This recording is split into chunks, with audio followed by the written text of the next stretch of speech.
What's up to my day ones?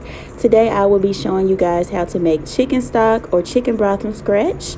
So if you guys can just stay tuned, and don't forget to like this video and subscribe to my channel for more content such as this.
And just like that, y'all, the chicken broth is done.